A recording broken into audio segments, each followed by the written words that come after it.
मैं हूं किशोर अजवाणी और अब सवाल घर घर का। हमारे साथ आज हैं मैक्स अस्पताल की associate director internal medicine doctor Monika Mahajan और नेफ्रॉन क्लिनिक के chairman doctor Sanjeev Bagai. Doctors, आप दोनों का स्वागत है। फिर हम छोटे छोटे सवाल लेकर हाजिर हैं बड़े बड़े डॉक्टर्स के सामने। डॉक्टर बगई, सबसे पहला सवाल आपसे, फ्रिज में सामान नहीं रखना है क्या? फ्रिज में सामान रख सकते हैं, जो नॉर्मल जो आप रूटीन किचन का सामान रख सकते हैं।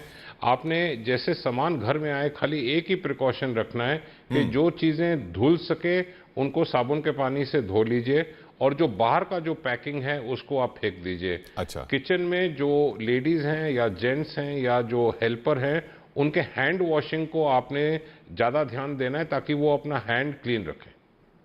ओके, तो बस ये एहतियात बरतनी है। सामान, खाने पीने का सामान जो है वो फ्रिज में जरूर रख सकते हैं और फ्रिज का रखा हुआ सामान इस्तेमाल भी कर सकते हैं।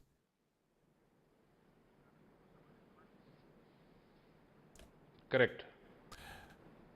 डॉक्टर मोनिका, सवाल कपड़ों का, क्या स्लीवलेस कपड़े पहन सकते हैं या फुल स्लीव ही पहनने? अभी तक कोई भी स्टडी में ऐसा नहीं डॉक्यूमेंट हुआ कि कपड़ों के थ्रू वायरस का ट्रांसमिशन होता है, तो आप जैसा चाहें वैसे कपड़े पहन सकते हैं। और अब गर्मियाँ आ रही हैं तो लाजमी है कि आप हाफ स्लीव्स भी पहनेंगे, तो उसमें कोई दिक्कत नहीं है। पर जब आप हाफ स्लीव्स पहन रहे हैं तो आप हाथ धोने के साथ साथ जो है वो अपने बाजू भी धो सकते हैं साबुन और पानी से। अदरवाइज कोई भी तरह का कपड़ा पहनने में कोई दिक्कत नहीं है। तो ऐसा कुछ नहीं है कि क्योंकि वो बॉडी जितनी एक्सपोज रहे या बची रहे, ऐसा कुछ नहीं है? जितने एक्सपोज्ड एरियाज हैं बॉडी के उनको साबुन और पानी से धोना है। सो उसके लिए ज़रूरी है कि अगर आपने हाफ स्लीव्स पहना हुआ है तो आप बाजू तक साबुन का इस्तेमाल करें, बट अदरवाइज किसी भी तरह का कपड़ा पहनने में प्रॉब्लम नहीं है। अच्छा डॉक्टर बगई, सुबह टहलने की जो बात है वो उस पर कई राय आ रही है। अब सुबह टहलने जाएं न जाएं, जा सकते हैं?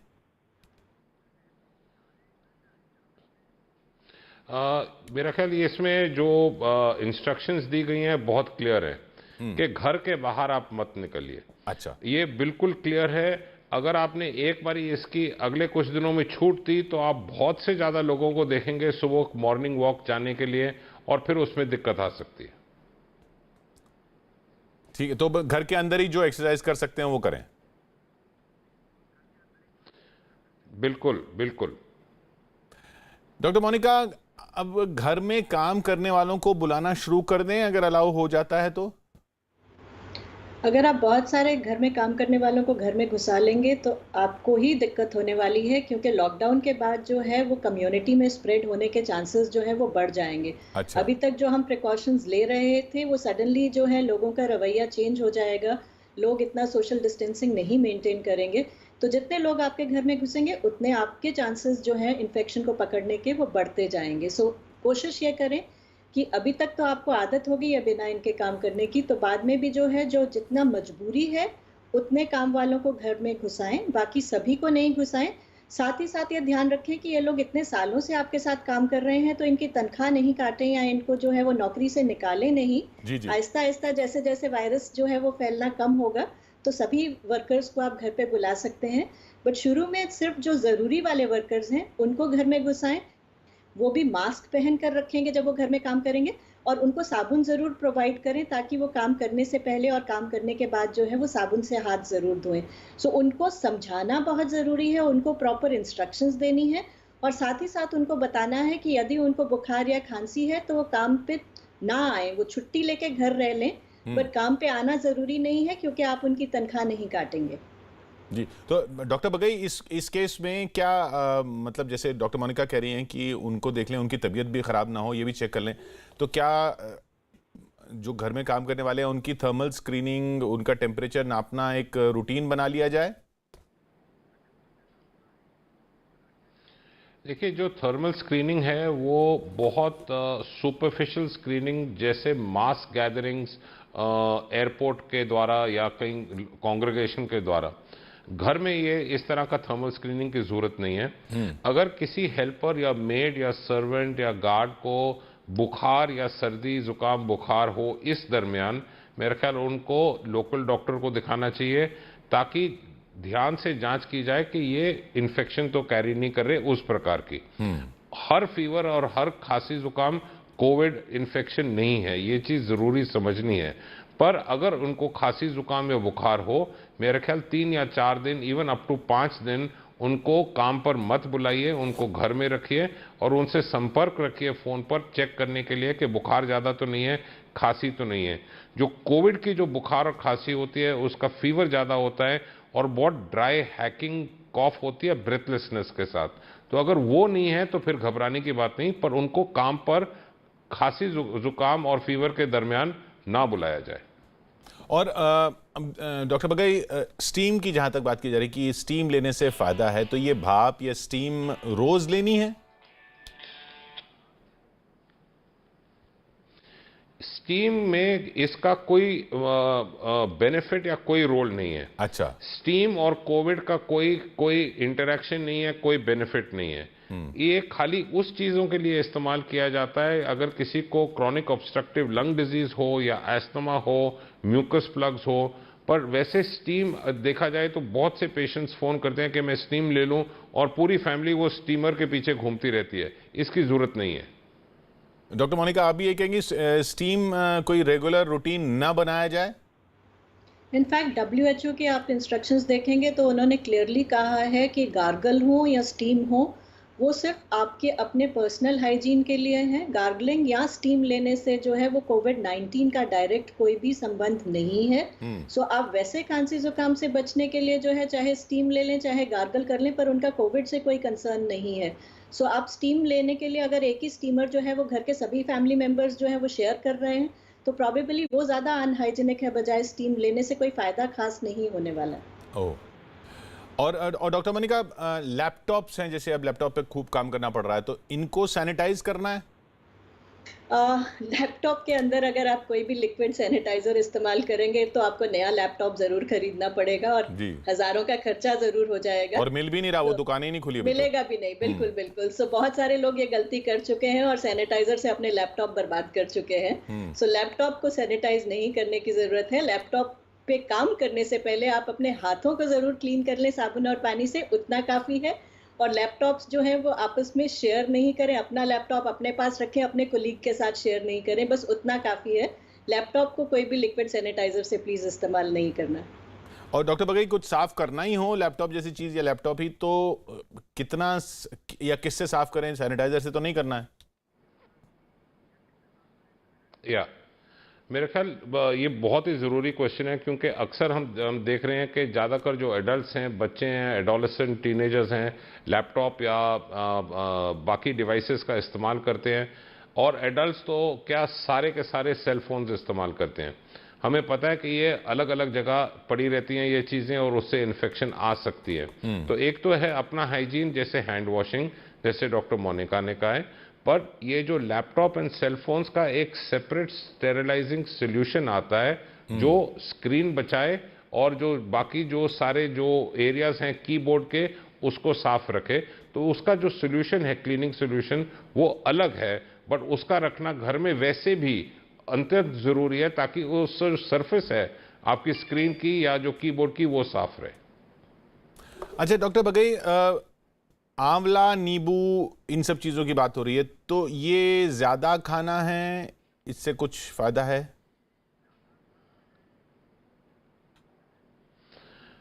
ये सवाल मेरा ख्याल हर दिन कम से कम 10 बारी हर डॉक्टर को पूछा गया है। जी जी। मैं आपको डिटेल में ये बताता हूँ। कोई भी होम रेमेडी या स्पेसिफिक फूड आइटम से ना कोई लाभ है ना कोई डिसबेनिफिट है।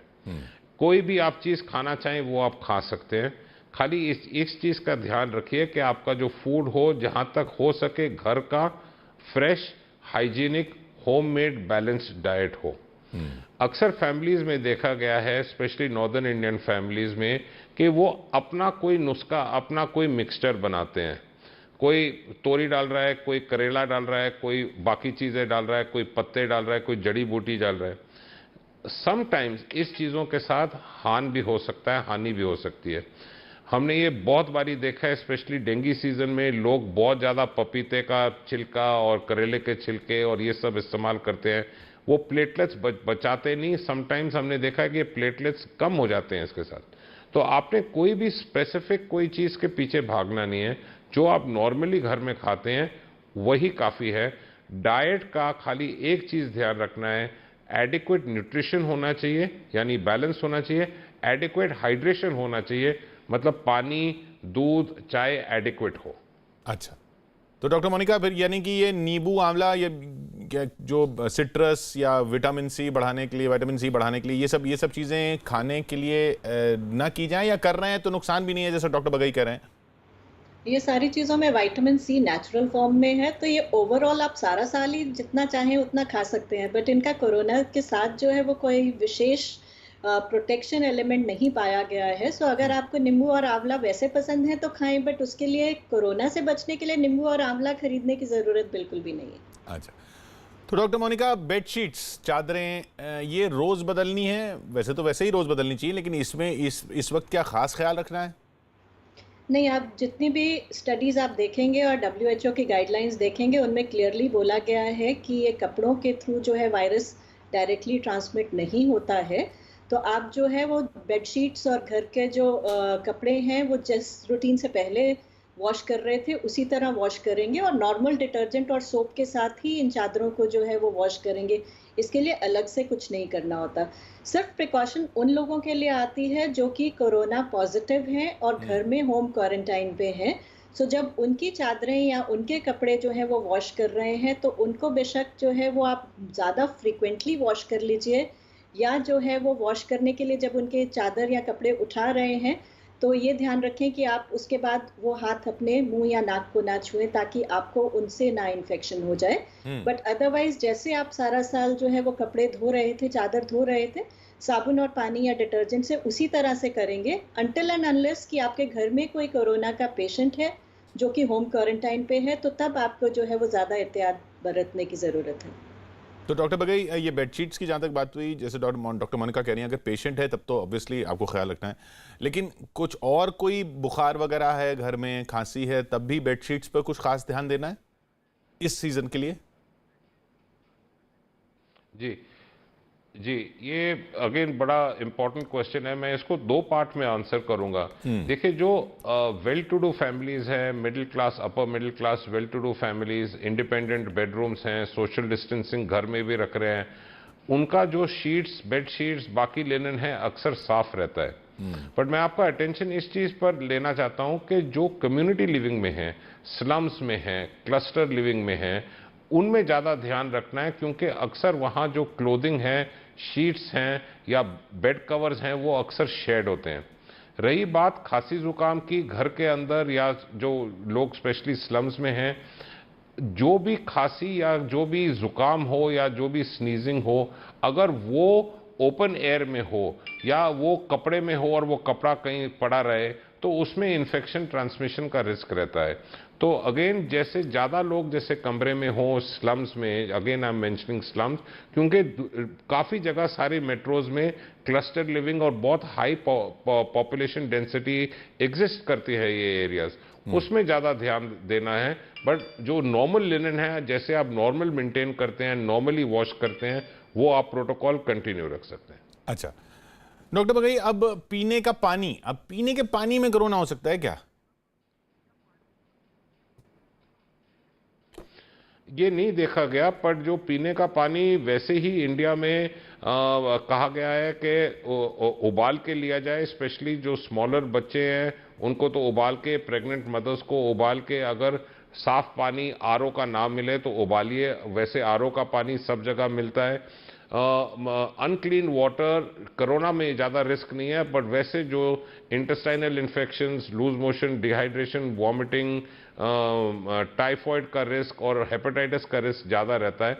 बट वैसे पानी ओवरऑल जो आप प्रिकॉशंस रख रहे हैं वो वैसे का वैसे ही रखिए। तो डॉक्टर मोनिका, पीने के पानी के लिए खास ख्याल इससे ज़्यादा नहीं, जितना है उतना, मतलब वो हर चीज़ के लिए ही रखना है, कोरोना के लिए कुछ खास पीने के पानी की एहतियात नहीं है? कोरोना के पॉइंट ऑफ व्यू से तो एहतियात नहीं है, बट अब गर्मियां आ गई हैं और इस मौसम में, गर्मियों में जो है वो वैसे ही पीने के पानी के साथ बहुत सारी बीमारियां हर साल हमारे देश में फैलती हैं, चाहे हेपेटाइटिस है या चाहे जो है वो टाइफॉइड है, और बहुत सारे लोगों को सिंपल डायरिया, गैस्ट्रोएंटेराइटिस तो होता ही होता है।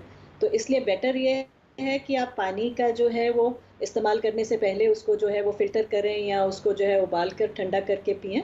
बट कोरोना पानी के थ्रू ट्रांसमिट नहीं होगा। और डॉक्टर मोनिका, अगर सिर्फ खांसी है और कोई लक्षण नहीं है, सिर्फ खांसी होने पर क्या कोरोना का टेस्ट करवाना है? नहीं जी, आईसीएमआर की गाइडलाइंस बहुत क्लियर कट हैं, जिसमें कि बुखार, ड्राई कॉफ और ब्रीदिंग डिफ़िकल्टी, ये 3 क्राइटेरिया की बेसिस पे ही टेस्ट किया जाता है, या अगर आपका कोई कॉन्टैक्ट है किसी कोविड-19 पेशेंट के साथ। सो सिर्फ खांसी तो इस मौसम में बहुत सारे लोगों को मौसम चेंज के साथ सीज़नल कॉफ एंड कोल्ड भी होने वाला है। जी। तो अगर आपको सिर्फ खांसी है तो पैनिक करने की भी ज़रूरत नहीं है और आपको कोरोना के टेस्ट की भी ज़रूरत नहीं है। बेस्ट ये है कि आप अपने डॉक्टर से एक बारी फ़ोन पे डिस्कस करें, या आप जो कोविड-19 की हेल्पलाइन है उस पे डिस्कस कर लें। पर जब तक आपको ये 3 लक्षण नहीं है कि आपको बुखार, ड्राई कॉफ और ब्रीदिंग डिफ़िकल्टी नहीं है, तब तक एज़ पर आईसीएमआर क्राइटेरिया आप टेस्ट के लिए क्वालिफ़ाई नहीं करते हैं। डॉक्टर बगई, ये ना जैसा आपने भी कहा ड्राई कॉफ के बारे में, अब सिर्फ खांसी है जो हम डॉक्टर मोनिका से बात कर रहे थे। अब सिर्फ खांसी जो है, क्या ये इसमें कुछ खास देखना है कि सिर्फ खांसी में ये वाली खांसी ना हो? ये ड्राई कॉफ क्या होती है? लोगों को समझ में नहीं आता ड्राई कॉफ होती क्या है। तो अक्सर देखा गया है जो आउट पेशेंट क्लिनिक्स हैं डॉक्टर्स के, कंसल्टेंट्स के, almost 30 to 35 up to 40% sometimes patients हैं रेस्पिरेटरी सिम्टम्स के। अच्छा। जो पास्ट वीजर्स हैं, एलर्जिक कॉफ्स हैं, ब्रोंकाइटिस हैं, सॉ थ्रोट्स हैं, हजारों की तादाद में आते हैं। हर एक जो खांसी है और हर एक जो फीवर है वायरल इन्फेक्शन नहीं है, और हर वायरल इन्फेक्शन कोविड इन्फेक्शन नहीं है। तो जब कोविड इन्फेक्शन का जो शक हो, वो फीवर हाई होता है। नॉर्मली अगर टेम्परेचर के स्केल में देखा गया कि 100-101 से ज़्यादा। जो ड्राई खांसी है, it is a very peculiar kind of dry hacking cough. उसकी जो खांसी का जो ढंग है वो अलग है। जो रूटीन कॉफ होता है वो वैसे नहीं है, इसमें जैसे लगातार ठसके लगते रहते हैं। और जो तीसरी चीज़ है, जो ब्रेथलेसनेस है, अक्सर 1-2 दिन के बाद ही सांस फूलने लगता है, एंड यू बिना हेल्प के आप बात भी नहीं कर सकेंगे। तो वो सिम्टम्स अलग रहते हैं। अच्छा। पर अगर आपके पास हल्की सी खांसी या फीवर हो और आपका कोई पॉजिटिव कांटेक्ट है आपके मन में, तो प्लीज उसको आप छुपाइए नहीं। कोविड का कोई इसमें स्टिग्मा नहीं है। आप लोकल डॉक्टर से इमीडिएटली संपर्क करिए और अगर जरूरत पड़े तो टेस्ट कराइए। सबसे बुरी बात यह होगी कि अगर आपका कोई कांटेक्ट है किसी के साथ जो पॉजिटिव इन्फेक्शन कैरी कर रहा है और आप उसको वो डिस्क्लोज ना करो, तो फिर आप वो जो हम कहते हैं एसिम्प्टोमेटिक कैरियर या साइलेंट कैरियर हो सकते हैं, वो ज्यादा डेंजरस कम्युनिटी के लिए हो सकता है। और डॉक्टर बगई, अब बुजुर्गों की अगर बात करें तो बुजुर्गों को क्या इम्यूनिटी वाली कोई दवा दे दें? लोग कह रहे हैं ये इम्यूनिटी की दवा ये ले लीजिए। ओके, सो राइट, जो ये पूरा जो ये चीज इम्यूनिटी का जो कॉन्सेप्ट है इंडिया में, मेरा ख्याल सारे इंडियंस को ये इम्यूनिटी का शब्द बहुत बेहद प्यारा है। क्योंकि ये एक social discussion, medical discussion, telephone discussion, social media discussion है कि ये इम्यून बूस्टर्स हैं। ये सब चीज गलत है। अगर आप किसी भी एज ग्रुप में बैलेंस न्यूट्रिशन दें और वैसे कोई डेफिशिएंसी ना हो, तो आपकी इम्यूनिटी खराब नहीं होती है। जिन लोगों की इम्यूनिटी कम होती है वो अलग ब्रैकेट में होते हैं, जैसे जिसको कोई क्रॉनिक लिवर डिजीज हो, क्रॉनिक किडनी डिजीज हो, इम्यूनोसप्रेशन थेरेपी पर हो, या कैंसर ट्रीटमेंट पर हो, स्टेरॉयड ट्रीटमेंट पर हो, तो उनकी इम्यूनिटी कम रहती है। रही बात जो एल्डरली एज ग्रुप बियॉन्ड 65 के एंड स्पेशली बियॉन्ड 70-75 के, जो कॉमन चीजें हम सप्लीमेंट करते हैं वो विटामिन डी डेफिशिएंसी या B12 डेफिशिएंसी, बट वो भी डॉक्टर की सलाह पे। अगर आप लगातार विटामिन लेते रहें, अक्सर ज्यादा विटामिन और ज्यादा कैल्शियम से ज्यादा हानि हो सकती है। जो भी आप विटामिन दें वो किसी डेफिशिएंसी को कवर करने के लिए है। तो अगर आपके पास डेफिशिएंसी नहीं दिख रही क्लिनिकली, तो कोई स्पेसिफिक चीज देने की जरूरत नहीं है। डॉक्टर मोनिका, तो ना लें फिर ये दवाइयां, मतलब बुजुर्गों को भी ना दें? विटामिन खाने से ज़्यादा ज़रूरी है कि आप हेल्दी खाना खाएं। सो जैसे डॉक्टर बगई ने कहा कि ओवरडोज से जो है हम इतने सारे केसेस देखते हैं जिनमें विटामिन की ओवरडोज की वजह से टॉक्सिसिटी हो जाती है। ओह। तो जब तक आपके डॉक्टर की सलाह नहीं हो तब तक आप जो है खुद से विटामिन की गोलियां ना खाएं तो ज़्यादा बेटर है। सो डॉक्टर अक्सर जो है वो पहले असेस करते हैं कि आप वेजिटेरियन हैं कि नॉन वेजिटेरियन हैं, आपका मिल्क प्रोडक्ट्स का इंटेक कैसा है, आपकी ओवरऑल डाइट कैसी है, क्या आपको ऑस्टियोपोरोसिस या आपकी हड्डियां कमज़ोर हैं या नहीं हैं, आपको कोई विटामिन B12 की डेफिशिएंसी है या नहीं है। इन सारी जानकारी के बाद ही एक डॉक्टर डिसाइड करता है कि आपको क्या सिर्फ विटामिन B12 की ज़रूरत है, बी कॉम्प्लेक्स की, कैल्शियम की, विटामिन डी की। सो बहुत सारे कारणों की वजह से जो है वो डॉक्टर आपको ये सब दवाइयाँ प्रिस्क्राइब करता है। सो रैंडमली ओवर द काउंटर ये दवाइयाँ खरीद के खाने का कोई रोल नहीं है। ये दवाइयाँ तो अगर आपको प्रिस्क्राइब की जाएंगी तो वो सारा साल भर प्रिस्क्राइब की जाएंगी। अभी कोरोना के बीच में उनको जाके दुकान से खरीद के लेने का कोई पर्पस नहीं है।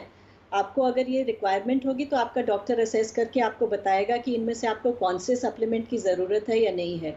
ओवरडोज से नुकसान ज़रूर हो जाएगा, कोई फ़ायदा नहीं होगा। और अब डॉक्टर मोनिका, जैसे लोग घरों में हैं तो सोशल डिस्टेंसिंग का पालन करना है, वो सब है, तो क्या लोग पूछ रहे हैं क्या पड़ोसी से मिलने जाएं सोशल डिस्टेंसिंग का पालन करते हुए? क्या उनसे मिल सकते हैं या ना जाएं? आपको आपको क्या भरोसा है कि आपके पड़ोसी जो है वो उनको कोविड नहीं है या वो आपको अपनी पूरी हिस्ट्री बताने वाले हैं? आप पड़ोसी क्या, किसी पे भी भरोसा नहीं करिए, सिर्फ अपने घर के मेंबर्स के साथ जो है वो रहिए। सोशल डिस्टेंसिंग में पड़ोसी को भी नहीं मिलना है। आप दीवार के आर पार जो है या फ़ोन पे बात कर लेंगे, ठीक है, but the moment social distancing खत्म होगा तो उसमें जो है वो कम्युनिटी स्प्रेड होना शुरू हो जाएगा। सो पड़ोसी भी उतना ही खतरा है जितना बाकी लोग हैं। पड़ोसियों को जो है फ़ोन पे बात कर लीजिए, पड़ोसियों को मिलने नहीं चाहिए। यानी डॉक्टर बगई, जैसे हम आपसे बात कर रहे हैं वैसे ही दोस्तों से भी बात की जाए अभी फिलहाल?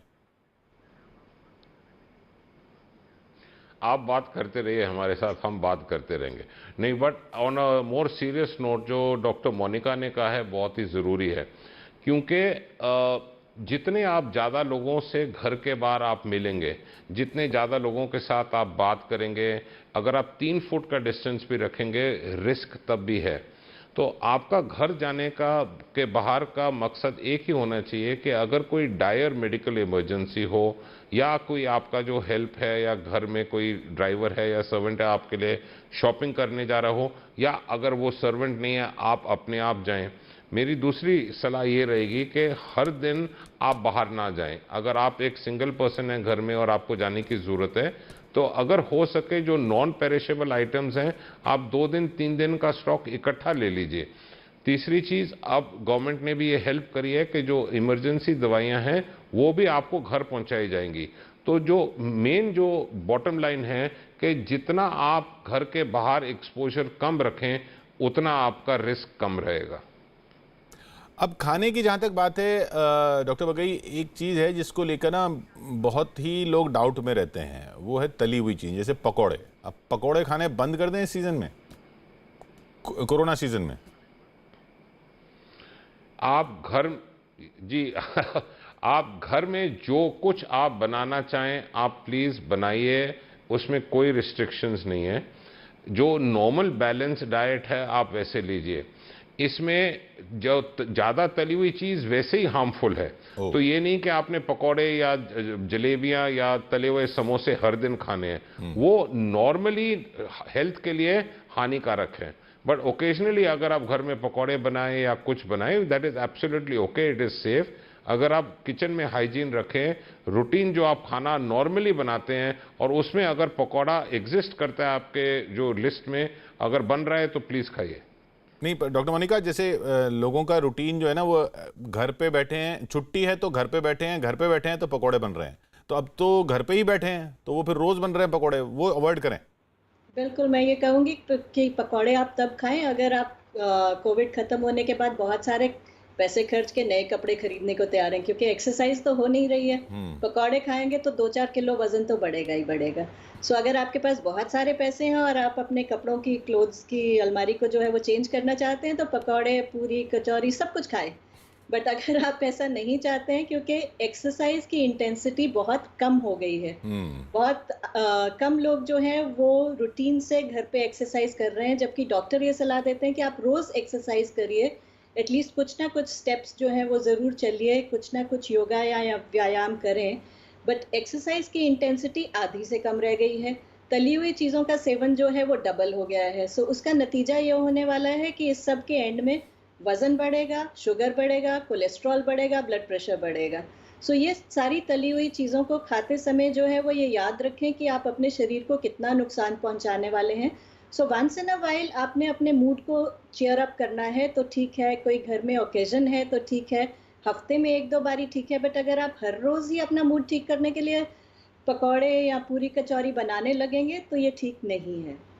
डॉक्टर मोनिका, एक एक कहा जा रहा है सांस रोक के पता चल जाता है कि भाई कोरोना है या नहीं। इतने सेकंड सांस रोक लीजिए, पता लग जाएगा। तो ऐसे ये पहचान कर लें अपनी संतुष्टि के लिए। सारा सोशल मीडिया पे आ रहा है कि आप 10 सेकंड तक सांस रोक सकते हैं तो कोरोना नहीं है, बट इस में कोई पुष्टि नहीं है और WHO ने क्लियरली कहा है कि ये कोरोना होने या ना होने का कोई सिम्टम नहीं है कि आप कितनी देर सांस रोक सकते हैं। सो इसके बेसिस पे आप नहीं कह सकते कि आप कोरोना नेगेटिव हैं। लेकिन डॉक्टर बगई, अगर सांस नहीं रोक पा रहे हैं कुछ सेकंड तक भी, तब क्या थोड़ा परेशान होने की जरूरत है? मेरा ख्याल वैसे ही इंडिया में जो क्वालिफाइड डॉक्टर हैं वो तो कम हैं, पर जो घर के डॉक्टर घूम रहे हैं वो काफ़ी तादाद में हैं। प्लीज़ ये सारी चीज़ें ना ट्राई करिए, क्योंकि ये समटाइम्स रिस्की भी हो सकते हैं। ये सब सोशल मीडिया के थ्रू ये चीज़ें फ्लोट करती रहती हैं, एंड कोई आदमी को मिले तो उसमें वो 3 चीज़ और मिर्च मसाला डाल के फिर एक नदर ग्रुप में डाल देता है। ये सब चीज़ पूरी तरह गलत है, इसमें कोई चीज़ नहीं है। आप सांस बंद करके अगर कोरोना चेक करने लगे और ये चीज़ अगर वास्तव में सच है तो उसको आदमी को नोबेल प्राइज़ मिलना चाहिए। ये सब चीज़ गलत है, इस अफवाहों में बिल्कुल बिलीव ना किया जाए। वैसे कितनी देर तक एक आदमी सांस रोक सकता है, या ट्राई ही ना करें? जैसे आप नॉर्मल करें, जैसे अगर कोरोना का पूरा ये जो पेंडेमिक ना होता, कोई भी आदमी घर में बैठ के अपना सांस रोक के तो बैठा नहीं होगा। जैसे आप नॉर्मली चल रहे हैं, अगर आपका वॉकिंग पेस, अगर आपका क्लाइंबिंग द स्टेप्स, अगर आपका रूटीन घर में जो भी है, गेट है, वॉकिंग है, उसमें आप ब्रेथलेस नहीं है तो आपको ये चीज़ एक्सपेरिमेंट करने की कोई ज़रूरत नहीं है। अगर बैठे बैठे आपका सांस नहीं फूल रहा, अगर आप अस्थमा नहीं है आपको, तो ये चीज़ें एक्सपेरिमेंट करने की ज़रूरत नहीं है। जी, तो यही बस कुछ छोटे छोटे सवाल थे हमारे आप लोगों से। डॉक्टर मोनिका, डॉक्टर बगई, बहुत बहुत शुक्रिया आपका। बहुत छोटे छोटे सवाल हैं, हम जानते हैं आप बड़े बड़े डॉक्टर हैं, शायद आपके लेवल के ना हो, लेकिन हम हर डॉक्टर से ये माफ़ी मांग लेते हैं क्योंकि सवाल अब इसी तरीके के आ रहे हैं जिसमें होता छोटा है सवाल, लेकिन समस्या बड़ी कर देता है और पता नहीं लगता किससे पूछें। बहुत बहुत शुक्रिया आपका डॉक्टर बगई और डॉक्टर मोनिका।